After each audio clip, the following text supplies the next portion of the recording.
Yo Rebels, today I'll be helping you guys out with the Duskveil secret boss in Black Myth Wukong. And remember, this one is in chapter 4 and you do not need to do him when you're in chapter 4. You can first finish your main story and then come back to him later.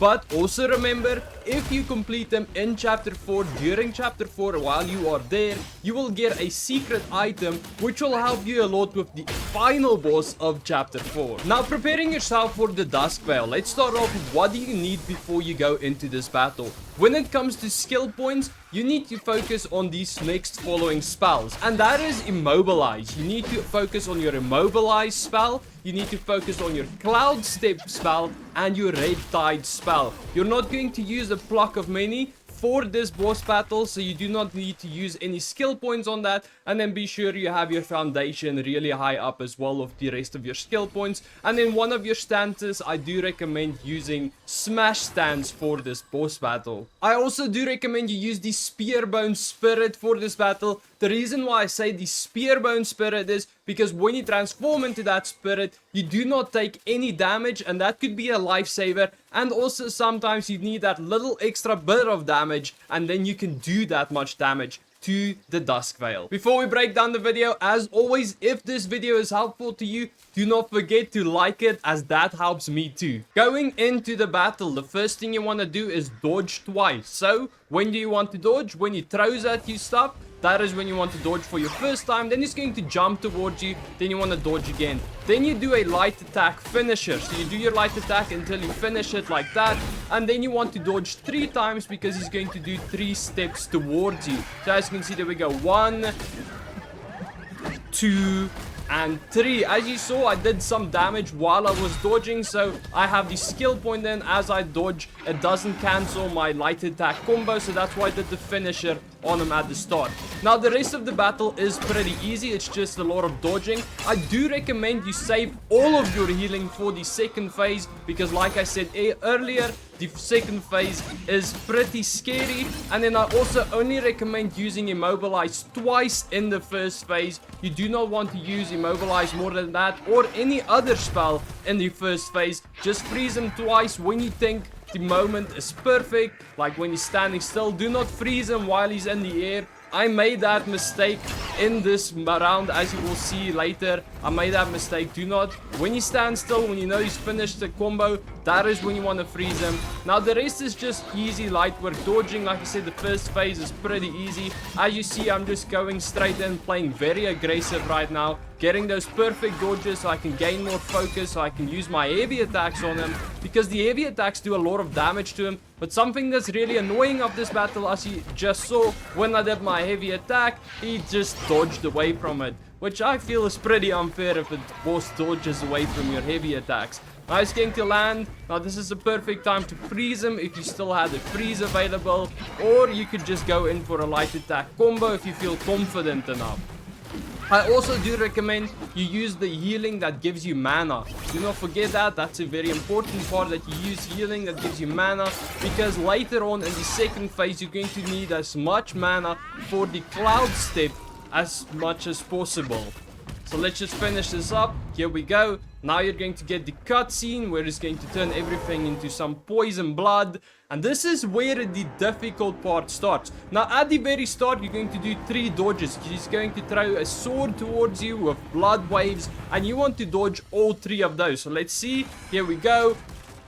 1, 2, 3. As you see, I need healing because I just took a lot of damage. I'm using my Cloud Step so that he cannot attack me while I heal, so I know I'm safe for healing. Then he's going to throw that at you. I went in for the critical hit. Now you need to dodge a lot when he flies up high, because he throws a lot of stuff at you. You can just keep on dodging. If you just keep on dodging, I'm pretty sure it will not hit you. So now I found the perfect moment to immobilize him while he's still standing still. I immobilized him, and now we're just doing as much damage as possible while he's not doing some crazy stuff like flying in the air, having a sword out, or anything like that. As you saw, he just tried to grab me and I predicted it, so I used my Cloud Step.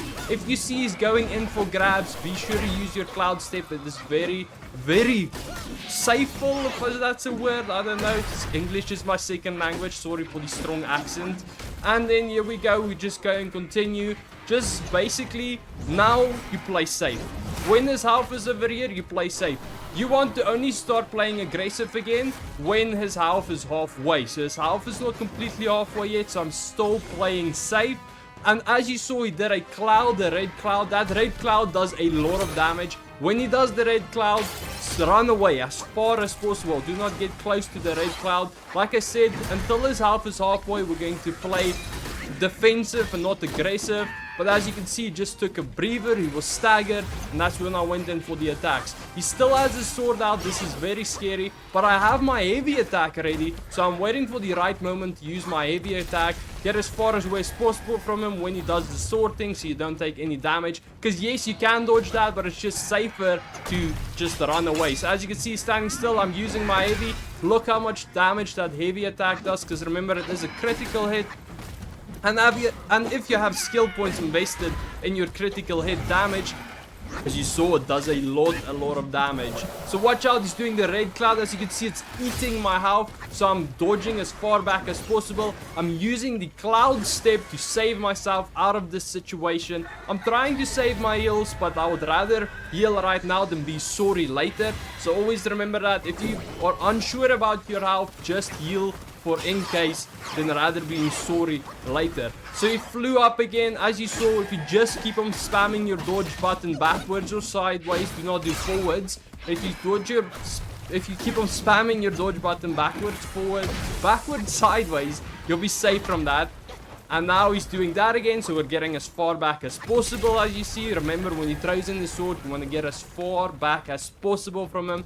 We're getting in the home stretch now, so I'm going to start playing aggressive any moment now. I'm just waiting to see what he's going to do. So normally after he does this, he's staggered for a few seconds, so I'm going in for the damage. So, and as soon as his HP is at his name, that is when you want to turn into your Red Tides character. So that spirit, that spell, call it whatever you want, then you want to turn into him. But also, if you want to be safe, you can also use the spirit that I recommended. And also, do not forget, if you have no more health left and there is a situation that you think you won't be able to dodge, do not be scared to turn into the spirit, because the spirit doesn't take any damage because of the big shield. So it's very useful.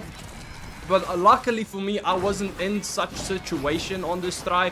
I think this was my third attempt, which I got on third or fourth. The first two, I learned his moves. The first one, I let him kill the scorpion, and I learned his moves. I figured out he had the second phase. So when you go into boss battles, what I'm trying to say is, try to learn the moves. Don't go in trying to win instantly. Take a few rounds, learn the moves. Otherwise, you're going to frustrate yourself. You're going to annoy yourself. But anyways, as you see, his health bar is currently at his name, so that I can turn into my Red Tides character, knowing the Red Tides character will finish him off. If I get my dodge perfect as well while I'm in the Red Tides, because his attacks are still really heavy in the second phase. But his health bar is very low. The Red Tides character can finish him off, especially if you get that heavy. So as you can see, I can do my heavy. I'm waiting for him to be staggered. So he's going to do this. I can run in. I can dodge forward, heavy attack, boom, look at all that damage. I can still do that one more time because I have my Red Tides character upgraded, so I can do a heavy attack twice, but it wasn't even needed. There he's down. So the conclusion of this fight is, you need to save your mana and your HP in the first phase. Try not using a lot of mana in the first phase. When you're in the first phase, like I said, it's okay if you only use Immobilize twice, but I do not recommend anything more than that. And also, you shouldn't use any heals in the first phase. So take some time, practice the first phase, get those dodges right, so that you can use all your heals in the second phase. Because the second phase is quite scary because he does a lot more damage and his attack rate is a lot faster. So you need to watch out for that. And remember, you have your Spearbone Spirit if you're in a tight situation. And the Red Tides, I only recommend using that one when his HP bar is the same length as his name, because if you turn into your Red Tides character and you get your 2 heavy attacks in him, that will totally eliminate him, which is a really good thing, which is what we want. So guys, I hope this video was helpful. If it was, smash that like button. Thank you for watching, and GG gamers.